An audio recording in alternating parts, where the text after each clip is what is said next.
नमस्कार दोस्तों, स्वागत है आपका आज के मुख्य समाचार में। सबसे पहली बड़ी खबर में आपको बताएंगे, कांग्रेस ने जारी की 20 स्टार प्रचारकों की सूची। इन नेताओं के साथ लिस्ट में कन्हैया कुमार का भी नाम।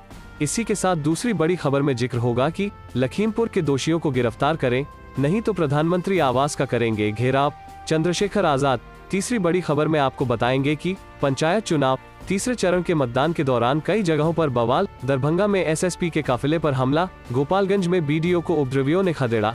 दोस्तों, हर एक खबर की गहराई में आपको ले जाएंगे, लेकिन उससे पहले अगर आपको भी ऐसा लगता है कि भाजपा की उल्टी गिनती शुरू हो चुकी है, तो आप अभी इस वीडियो को लाइक कीजिए और इस लाल बटन को दबाकर चैनल को सब्सक्राइब करके घंटी बजाइए और कमेंट में लिखे जय हिंद। चलते हैं पहले खबर की तरफ। कांग्रेस ने जारी की 20 स्टार प्रचारकों की सूची। इन नेताओं के साथ लिस्ट में कन्हैया कुमार का भी नाम। जी हां दोस्तों, कांग्रेस ने 30 अक्टूबर को होने वाले लोकसभा व विधानसभा उपचुनावों के लिए कमर कस ली है। पार्टी ने शुक्रवार को 20 स्टार प्रचारकों की सूची जारी की।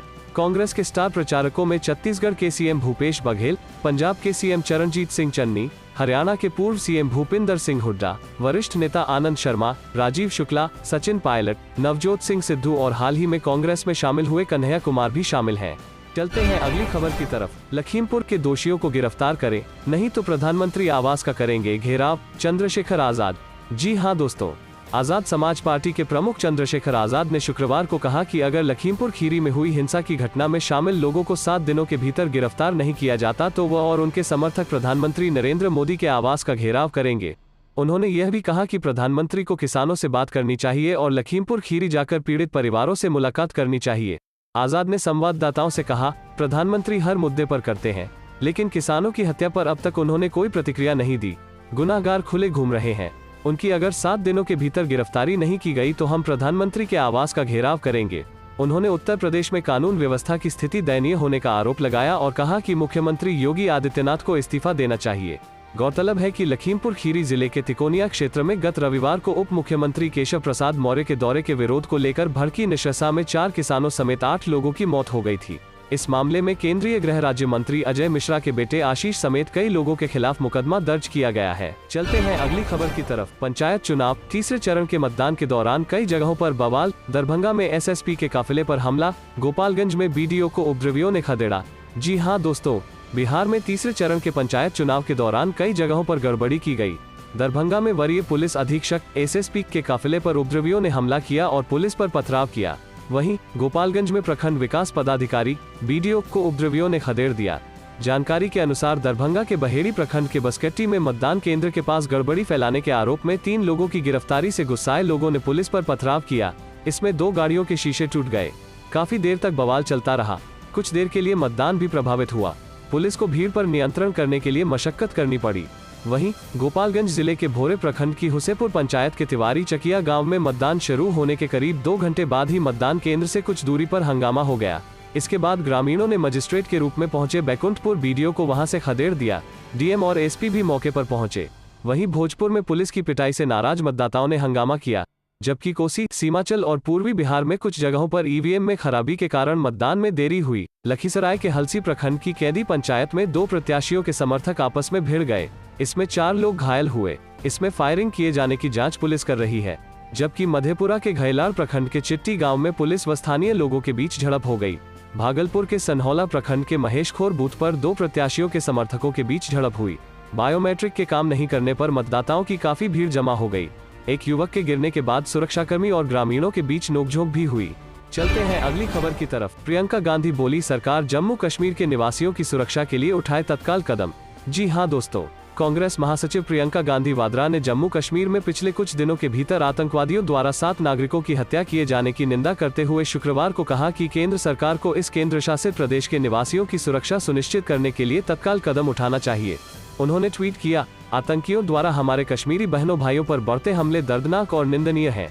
इस मुश्किल घड़ी में हम सब अपने कश्मीरी बहनों भाइयों के साथ हैं। प्रियंका गांधी ने जोर देकर कहा, केंद्र सरकार को तुरंत कड़े कदम उठाकर सभी नागरिकों की सुरक्षा सुनिश्चित करनी चाहिए। जम्मू कश्मीर में आम नागरिकों पर बड़े हमलों के बीच श्रीनगर के ईदगाह इलाके में बृहस्पतिवार को आतंकवादियों ने एक महिला प्रधानाध्यापक समेत सरकारी विद्यालय के 2 शिक्षकों की गोली मारकर हत्या कर दी। पिछले 5 दिनों में घाटी में 7 नागरिकों की हत्या हुई है, जिनमें से 6 की हत्या शहर में हुई है। मृतकों में से 4 लोग अल्पसंख्यक समुदाय से थे। चलते हैं अगली खबर की तरफ। अखिलेश यादव का तंज। अब इस सरकार के सिर्फ 100 दिन बचे, सब पुलिस वाले बदल जाएंगे।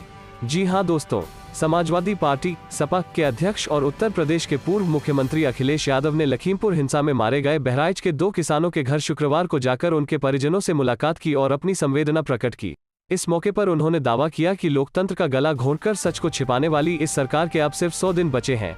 बहराइच के ही मटेरा के मोहनिया में मृतक किसान गुरविंदर सिंह के परिजनों को सांत्वना देने के बाद सपा प्रमुख अखिलेश ने कहा कि अब उत्तर प्रदेश सरकार के सिर्फ 100 दिन बचे हैं। 4 जनवरी की तारीख याद कर लीजिए, ये जो पुलिस वाले दिखलाई पड़ रहे हैं ये सब बदल जाएंगे। गौरतलब है कि 4 जनवरी 2017 को उत्तर प्रदेश विधानसभा चुनावों की तारीखें चुनाव आयोग ने घोषित कर दी थी। उसी दिन से नई सरकार के गठन तक प्रदेश में चुनावी आचार संहिता लागू हो गई थी। बहराइच रवाना होने से पहले यादव ने लखनऊ में पत्रकारों से कहा कि गृह राज्य मंत्री के बेटे को पूछताछ के लिए समन भेजना औपचारिकता है और निष्पक्ष जांच के लिए मंत्री को इस्तीफा दे देना चाहिए। यादव ने लखीमपुर हिंसा में मारे गए 2 किसानों के परिवारों से मिलने के लिए बहराइच रवाना होने से पहले शुक्रवार को अपने आवास के बाहर पत्रकारों से कहा, गृह राज्य मंत्री अजय मिश्रा के बेटे को समन भेजना एक औपचारिकता है। उच्चतम न्यायालय के हस्तक्षेप के बाद सरकार जागी है। मंत्री को इस्तीफा देना चाहिए, अन्यथा उनसे पूछताछ करने वाले अधिकारी को पहले उन्हें सलाम मारना होगा और फिर सवाल पूछना होगा और जाने से पहले उन्हें फिर से सलाम करना होगा। अखिलेश ने मृतक दलजीत सिंह के परिजनों से नानपारा क्षेत्र के बंजारन टांडा गांव स्थित उनके आवास पर मुलाकात की। इसके बाद पत्रकारों से बातचीत के दौरान विपक्ष को पीड़ित परिवारों से मिलने से रोके जाने के सवाल पर कहा, यह सरकार वास्तविकता को छिपाना चाहती है और पुलिस के दम पर सरकार चलाना चाहती है। बिहार में भाजपा और जेडीयू के बीच अनबन, गिर जाएगी सरकार, बोले चिराग पासवान। जी हां दोस्तों, बिहार की तारापुर और कुशेश्वर स्थान विधानसभा सीट पर 30 अक्टूबर को उपचुनाव होने वाले हैं।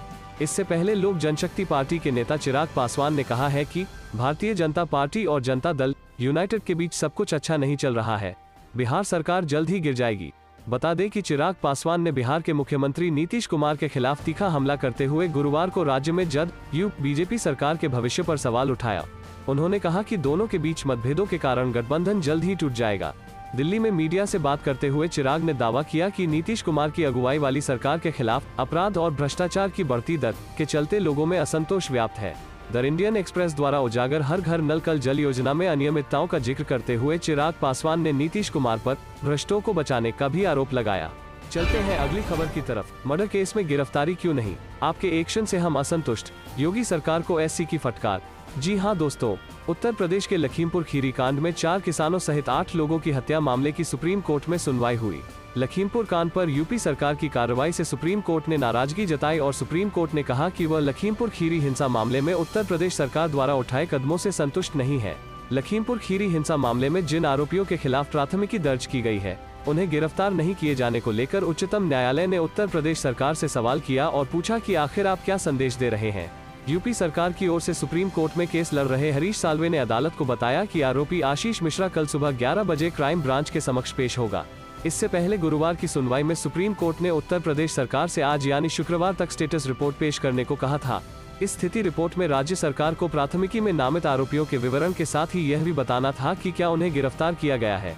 सुप्रीम कोर्ट ने कहा कि वह लखीमपुर खीरी हिंसा मामले की जांच में उत्तर प्रदेश सरकार द्वारा उठाए गए कदमों से संतुष्ट नहीं है।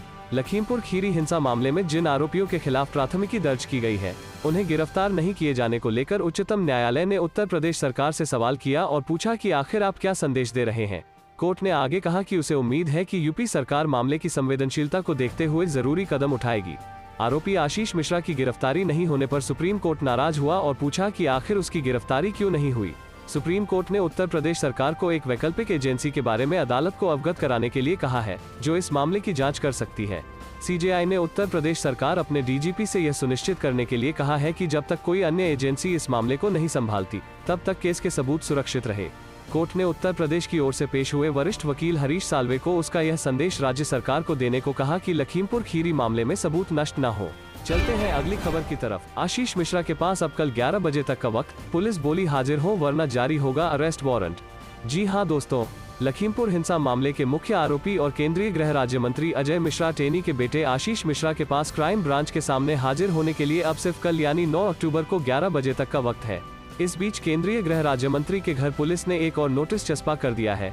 पुलिस ने कहा है कि आशीष यदि कल तक हाजिर नहीं होते तो उनके खिलाफ अरेस्ट वारंट जारी किया जाएगा। इसके पहले गुरुवार को यूपी पुलिस ने घर पर नोटिस चस्पा कर आशीष मिश्रा को आज सुबह 10 बजे क्राइम ब्रांच के सामने पेश होने के लिए बुलाया था। दरअसल आज सरकार को सुप्रीम कोर्ट में आशीष मिश्रा की अब तक गिरफ्तारी न होने को लेकर जवाब देना पड़ा। लगातार दूसरे दिन लखीमपुर हिंसा पर सुनवाई करते हुए सुप्रीम कोर्ट ने इस मामले में यूपी सरकार द्वारा अब तक किए गए एक्शन पर असंतोष जाहिर किया। चीफ जस्टिस रमन की अगुवाई वाली सुप्रीम कोर्ट की बेंच ने लखीमपुर खीरी हिंसा मामले की सुनवाई शुरू कर रही है। सीजेआई रमना ने कहा कि हमारे पास सैकड़ों ईमेल आए हैं। यूपी सरकार की ओर से अधिवक्ता हरीश साल्वे ने सुप्रीम कोर्ट को बताया कि अगर व्यक्ति क्राइम ब्रांच के सामने नहीं आता है तो कानून की सख्ती का सहारा लिया जाएगा। चलते हैं अगली खबर की तरफ। पश्चिम बंगाल बीजेपी को फजीहत का डर, कहीं यह नेता न चले जाए पार्टी छोड़कर। जी हां दोस्तों, बीजेपी की नई नेशनल एग्जीक्यूटिव बनते ही पश्चिम बंगाल बीजेपी के अंदर एक डर भी सामने आने लगा है। डर यह है कि कहीं पार्टी की फजीहत न हो जाए। नेशनल एग्जीक्यूटिव में पश्चिम बंगाल से एक ऐसे नेता का नाम भी शामिल है जिनके बारे में काफी वक्त से चर्चा चल रही है कि वो तृणमूल कांग्रेस में वापस न चले जाएं। पश्चिम बंगाल में बीजेपी नेता राजीव बनर्जी को लेकर बीजेपी के भीतर यह आशंका चल रही है। राजीव पहले तृणमूल कांग्रेस सरकार में मंत्री थे और विधानसभा चुनाव से पहले बीजेपी में शामिल हो गए। बनर्जी ने बीजेपी के टिकट पर दोमजूर विधानसभा से चुनाव लड़ा, हालांकि वो हार गए। उन्हें तृणमूल कांग्रेस उम्मीदवार ने हराया। चलते हैं अगली खबर की तरफ। प्रियंका गांधी 10 अक्टूबर को काशी से करेंगी प्रतिज्ञा यात्रा की शुरुआत, जनता से लेंगी 7 वचन निभाने का संकल्प। जी हां दोस्तों, उत्तर प्रदेश में आगामी वर्ष 2022 में होने वाले विधानसभा चुनाव अभियान की शुरुआत कांग्रेस महासचिव प्रियंका गांधी काशी से करेंगी। इस दौरान वो बाबा श्री काशी विश्वनाथ, मां कुष्मांडा, बाबा काल भैरव दरबार का दर्शन करेंगी, जिसके बाद वो रैली में 7 वचनों के साथ चुनावी शंखनाद करेंगी। 10 अक्टूबर को वाराणसी में जगतपुर स्थित इंटर कॉलेज में प्रियंका की प्रतिज्ञा रैली को संबोधित करेंगे। सियासी गलियारों में पूर्वांचल का केंद्र माने जाने वाले बनारस में प्रियंका धार्मिक और सियासी दौरा दोनों एक साथ कर रही हैं। कांग्रेस के वरिष्ठ नेता अजय राय ने बताया कि 10 अक्टूबर को प्रियंका सबसे पहले बाबा विश्वनाथ और दुर्गाकुंड स्थित कुष्मांडा देवी के दर्शन करेंगी। इसके बाद वो रैली में जनता को संबोधित करेंगी। रैली को लेकर कांग्रेस के नेता खासा इंतजाम कर रहे हैं। राय का कहना है कि ये महारैली आयोजित है जिसमें 2 लाख से अधिक की भीड़ होगी। इस रैली में प्रियंका गांधी जनता को 7 वचन देंगी और सरकार बनने के बाद सबसे पहले उन वचनों को निभाएंगी। ये 7 वचन क्या है, इसका खुलासा प्रियंका रैली में ही करेंगी, लेकिन इन वचनों को देते वक्त प्रियंका बाकायदा हाथ उठाकर प्रतिज्ञा करेंगी। बता दें कि लखीमपुर में सियासी बढ़त लेने के बाद प्रियंका का दौरा सीधे वाराणसी में होना है। ऐसे में कांग्रेस नेताओं में भी खासा उत्साह देखने को मिल रहा है। बता दें कि हम वचन निभाएंगे के नाम से एक बस यात्रा निकाली जाएगी, जो कि बनारस, अयोध्या, सहारनपुर, आगरा और झांसी जैसे अब के 5 अलग अलग हिस्सों से निकाली जाएगी। कांग्रेस की ये प्रतिज्ञा यात्रा करीब 12,000 किलोमीटर से अधिक की दूरी तय कर हर बड़े गांव और कस्बे से होकर गुजरेगी, जिसका नेतृत्व संबंधित क्षेत्र के वरिष्ठ कांग्रेस नेताओं के निर्धारित पैनल द्वारा किया जाएगा। प्रियंका गांधी इस दौरान बनारस के जगतपुर इंटर कॉलेज मैदान पर आयोजित एक विशाल जनसभा को संबोधित कर कांग्रेस प्रतीक्षा यात्रा को हरी झंडी दिखाकर रवाना करेंगी और फिर बनारस के बाद अयोध्या, सहारनपुर, आगरा और झांसी से निकलने वाली कांग्रेस प्रतीक्षा यात्रा में भी शामिल होकर बीजेपी सरकार के खिलाफ जमकर निशाना साधते हुए नजर आएंगी।